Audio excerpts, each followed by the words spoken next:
Meus amigos, o Ceará venceu mais uma vez o Fortaleza neste ano de 2025, só que agora pelo primeiro jogo da decisão do Campeonato Cearense. E aí o Ceará leva a vantagem para o próximo sábado. Vamos falar um pouquinho sobre isso, porque teve muito de um trabalho de conscientização, estratégia e método do Léo Condé. A gente quer falar um pouquinho sobre isso, vem comigo, porque foi um jogo vencido na estratégia. E o Ceará soube jogar muito bem essa primeira partida da decisão. Simbora!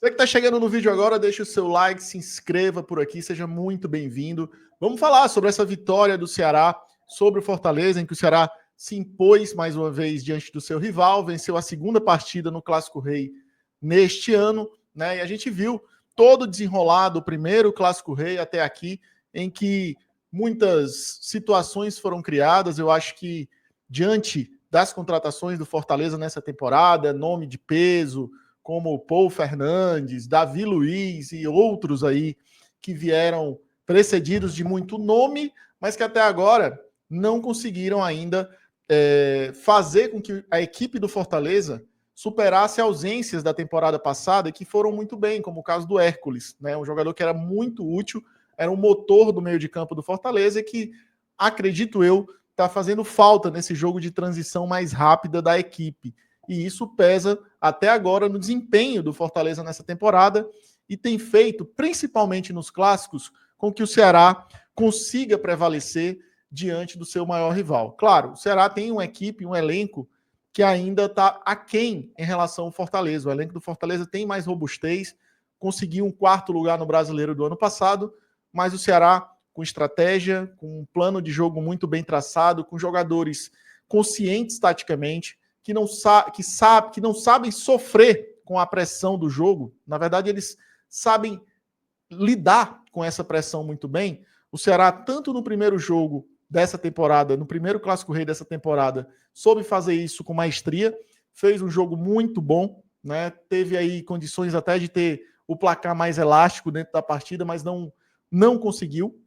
E nesse jogo, nesse segundo jogo agora, entre Ceará e Fortaleza, o primeiro valendo o título do Campeonato Cearense, a gente tem algumas coisas que levaram para esse jogo as duas equipes. O Fortaleza precedido de muita pressão, né, diante dos últimos jogos, né, dos últimos resultados. O Vojvoda fez uma coletiva bastante efusiva, né, que ele não costuma ser, sabe, trazendo aí muito tempero para essa decisão do Campeonato Cearense, com acusações, com provocações, convocando o seu torcedor, trazendo aí para a mesa alguns elementos que talvez estivessem faltando para que o Fortaleza vencesse esse clássico que aconteceu agora há pouco entre Ceará e Fortaleza.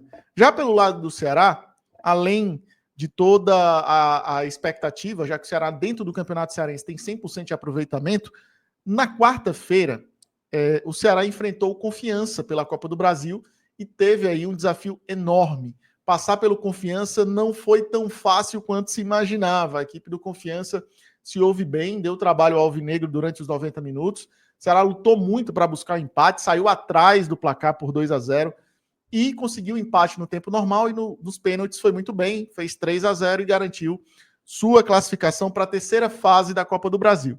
Mas, para chegar nesse resultado, o Ceará carregou muitos jogadores desgastados. Lembrando que a partida terminou praticamente na quinta-feira.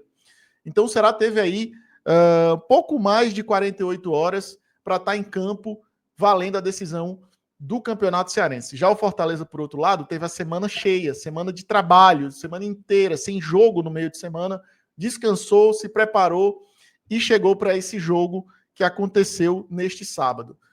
A gente viu duas equipes que se respeitaram muito ao longo dos 90 minutos dessa partida. A gente viu o Fortaleza esperando pelo Ceará, colocou 3 volantes em campo, ou seja, a gente está vendo o Fortaleza sair das suas características para tentar achar novas maneiras de confrontar a equipe do Ceará. Diante disso, mudou o seu plano de jogo, o Vojvoda entrou com 3 volantes, Rossetto, Lucas Sacha e também o Emanuel Martinez, literalmente 3 volantes. e 3 homens de frente. E a bola que o Fortaleza queria jogar, a maneira como o Fortaleza queria jogar, era através de bolas longas. O Davi Luiz, um líbero, né, tendo ao seu lado o Tinga pelo lado direito e o Gaston Ávila pelo lado esquerdo. Então ele iria forçar o jogo pelos lados de campo, principalmente no lado esquerdo, em que ele liberou o Diogo Barbosa para subir junto com o Breno Lopes. Então o que é que ele queria? Velocidade, né, pelo lado de campo, fazendo uma dobra ofensiva para superar o Fabiano, mas não conseguiu. Fabiano se ouve muito bem no jogo, defensivamente foi perfeito, praticamente impecável no jogo, e aí conseguiu controlar o lado direito. Pelo lado, o lado direito do Ceará, lado esquerdo do Fortaleza. Pelo lado direito do Fortaleza, lá estava Marinho, que era outro ponto de preocupação, para você ver como o Fortaleza tem jogadores aí de qualidade dos dois lados. E por lá o Ailon se defendeu muito bem, junto com o Matheus Bahia, e o Marinho também praticamente não criou nada, mas criou, ao meu ver, até mais do que o Breno Lopes e o Diogo Barbosa pelo lado esquerdo. O Marinho trouxe algumas situações ali de cavar uma falta, de provocar, de trazer ali um tempero para o jogo, mas acabou até tomando cartão amarelo quando tentou marcar no campo defensivo do Fortaleza. Então o Ceará, cara, ele fez um jogo coletivo muito consciente. Foi a vitória da consciência, foi a vitória da estratégia, da inteligência coletiva. Foi um time que soube jogar o clássico do primeiro ao último minuto, sem se afobar, sem sair do plano de jogo do Léo Condé. Foi uma equipe muito consciente do que queria e, diante desse cenário, o resultado, que poderia ter sido um empate e que estaria bom para as situações do Ceará do jogo, e a gente não pode ignorar o fato do Ceará ter tido um jogo desgastante na quarta-feira, há pouco mais de 48 horas atrás, da partida de hoje. Era difícil desassociar. Ah, mas o Ceará venceu, então quer dizer que aquele jogo não valeu de nada? Valeu. A maneira como o Ceará se portou hoje tem total relação com a partida de quarta-feira. O Ceará não é que poupou energia. O Ceará correu na boa, correu na ótima, onde ele tinha uma chance de acerto do lance maior. E foi basicamente num desses lances de maior possibilidade de chegada ao ataque que surgiu o pênalti. Porque a gente correu de maneira consciente. E aí, no segundo tempo, quando entraram aí as mudanças do Ceará, o Ceará basicamente fez uma mudança entrando o Diego, aliás, entrando o Galeano pelo lado direito no lugar do Fernandinho, que não fez uma grande partida, e pelo lado esquerdo entrou o Rômulo no lugar do Ailon. E aí o Ceará manteve a maneira de jogar. Ressalto aqui também que o Ceará que iniciou a partida, e eu vou até trazer aqui de volta a escalação do Ceará desse jogo, que começou com Bruno Ferreira, Fabiano, Marlon, William Machado e o Matheus Bahia. No meio, aí veio talvez o ponto que a gente viu total diferença nessa partida e talvez tenha sido o diferencial do Ceará do jogo. Dieguinho e Fernando Sobral. Essa dupla foi absolutamente sensacional hoje, jogaram em altíssimo nível, principalmente o Dieguinho, que trouxe um nível ali de jogar no espaço curto fantástico pelo meio, fantástico. O Dieguinho, para mim, apesar do Sobral também ter feito uma partida fantástica e o gol da vitória, eu daria o título de melhor jogador para o Dieguinho nessa partida de hoje, porque para mim ele foi o diferencial da balança do jogo de hoje, eu vou já explicar. No meio, finalizando ali com o Lucas Mugni. No ataque, Ailon do lado esquerdo, Fernandinho do lado direito e o Pedro Raul no ataque. O Pedro que correu muito para a equipe. Como eu disse, foi um jogo do coletivo, foi um jogo da consciência coletiva para superar o Fortaleza, que é uma grande equipe. E aí, o jogo se desenhou, se mantendo sempre com o Ceará subindo nas boas, né? Subindo ao ataque com muito cuidado, sabe? Sem se desgastar, gastando a sua bateria para o jogo onde ele podia se defender. Então, o Ceará se defendeu muito bem e subiu nas excelentes ao ataque. Feito isso, conseguiu ter um posicionamento muito bom.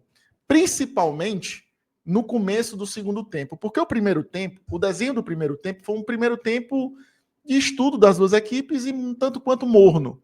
O único lance de perigo foi um lance em que o Lucero estava impedido. E aí o Lucero acabou estando muito à frente da linha da zaga do Ceará. O Bruno fez a defesa, mas não valia nada o lance. Então acabou por o lance ter sido anulado pelo assistente e claramente estava impedido, não aconteceu nada. Então foi um primeiro tempo sem grandes chances de nenhum dos lados, apenas um chute do Pedro Raul, uma cabeçada do Ailon, nada com perigo, a meta do João Ricardo, e pelo lado do Fortaleza, eu não lembro também de nenhuma defesa do Bruno Ferreira, nada, assim, só uma bola aérea, alguma coisa que ele saiu para pegar. Então foi muito tranquilo, um primeiro tempo sem grandes emoções, mas quando veio o segundo tempo, a gente sentiu que o Fortaleza quis mudar a maneira de jogar. Ele voltou com o Paul Fernandes no lugar do Matheus Rossetto e começou a botar seu bloco no campo ofensivo do Ceará. Começou a tocar a bola mais próxima da área do Ceará e aí foram ali 10 minutos em que a gente viu o maior perigo do Fortaleza, mas mesmo nessa pressão do Fortaleza, o que é que a gente estava vendo? Uma consciência tática do Ceará muito boa. Uma consciência de Dieguinho, de Fernando Sobral, sair jogando sem se afobar. O Ceará não demonstrou ao Fortaleza uma preocupação com aquela pressão inicial do segundo tempo. O Ceará não deu ao Fortaleza a sensação de, se a gente apertar um pouco mais, eles vão entregar o jogo. E eu acho que isso, aos poucos, foi fazendo essa pressão inicial do Fortaleza ceder. O Fortaleza não conseguiu sustentar essa maneira mais ofensiva. Com a entrada do Rômulo e do Galeano, o Ceará ganhou um fôlego a mais no ataque.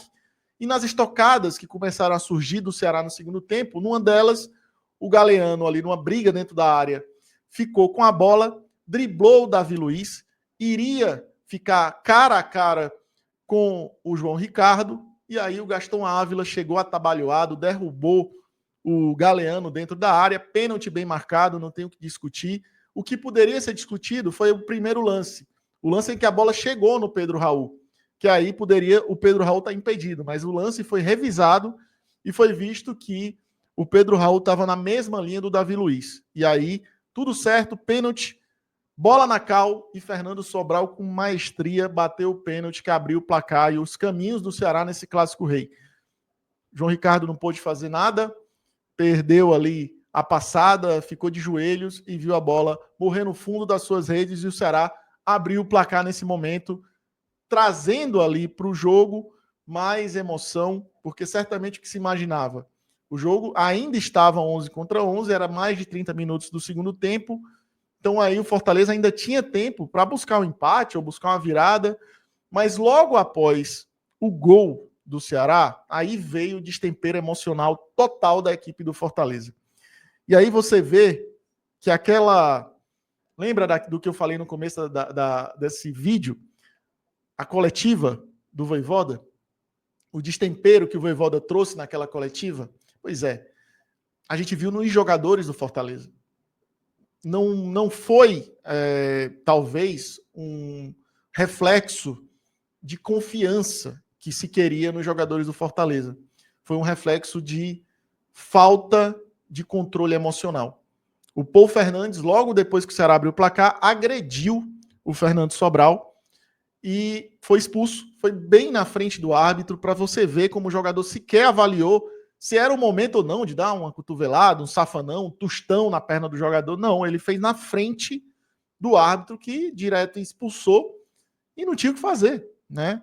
Um lance nítido de expulsão, de agressão ao jogador do Ceará, foi expulso e o Ceará ficou tranquilo dentro do jogo, com um a mais, apesar do Fortaleza ter qualidades e poderia, mesmo com um a menos, chegar ao empate.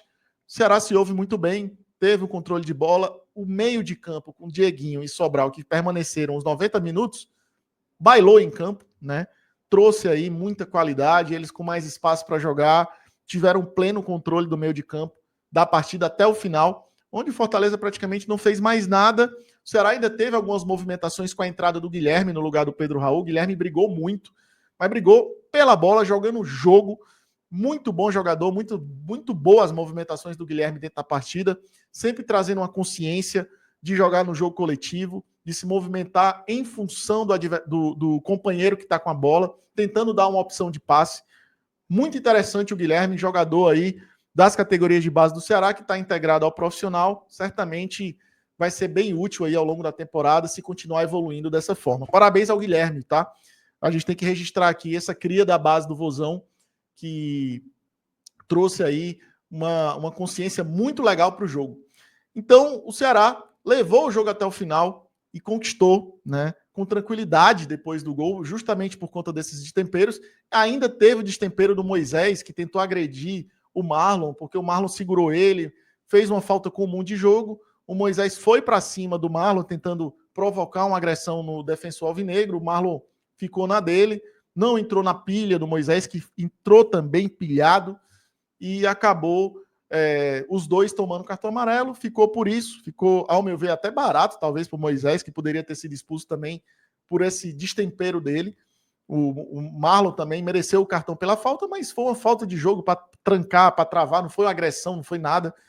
Enfim, mais uma situação de destempero aí da equipe do Fortaleza. E aí o jogo se caminhou de uma maneira tranquila até o final, em que o juiz apitou, o Ceará venceu mais um clássico, o torcedor do Ceará vai ter aí o fim de semana para comemorar e curtir essa vitória, mas lembrando que ainda não tem nada definido, é jogo difícil, é mais um clássico rei, respeitando muito o adversário, que é uma grande equipe, tem um grande treinador, e com certeza vai dar muito trabalho para a gente sair com esse título de campeão cearense pela segunda vez seguida, tá? Vamos respeitar muito a equipe do Fortaleza para a gente, se Deus quiser, conquistar esse título cearense. Parabéns também à torcida do Ceará, que fez um mosaico lindíssimo, fazendo um registro do pentacampeonato. Muito bonita a festa do Ceará, muito legal. A gente aqui parabeniza Ceará Amor, porque ficou lindo demais, vários escudos de várias épocas diferentes do Ceará também, as faixas em preto e branco, coisa linda. O torcedor do Ceará marcou presença também e certamente vai entupir o Castelão no próximo sábado, já que o mando é do Ceará e aí sócio torcedor entra. Então você que não é sócio ainda, seja sócio, que aí você tem sua entrada garantida por esse jogaço entre Ceará e Fortaleza. Segundo jogo da decisão no próximo sábado, também às 16h30. Fiquem ligados, porque vem muito mais emoção por aí. Beleza? É isso. Fica também um registro aqui. Eu falei na transmissão da homenagem que o Fortaleza fez ao Júlio Salles e também o Tinga usando a camisa do Júlio Salles, com o nome do Júlio Salles nas costas. Parabéns a todos que fazem aí o Fortaleza e a toda a família do Júlio Salles. Parabéns a todos. É isso. Acho que futebol também é sobre a gente ter o respeito do coletivo, de todas as pessoas envolvidas, e a gente só tem a agradecer a todos vocês que estão por aqui. Se você curtiu esse vídeo, deixe o seu like, deixe o seu comentário, se gostou, deixe sua opinião também por aqui, que é muito importante, tá bom? Valeu demais, é isso, bora Vozão! E bora pro racha. Valeu!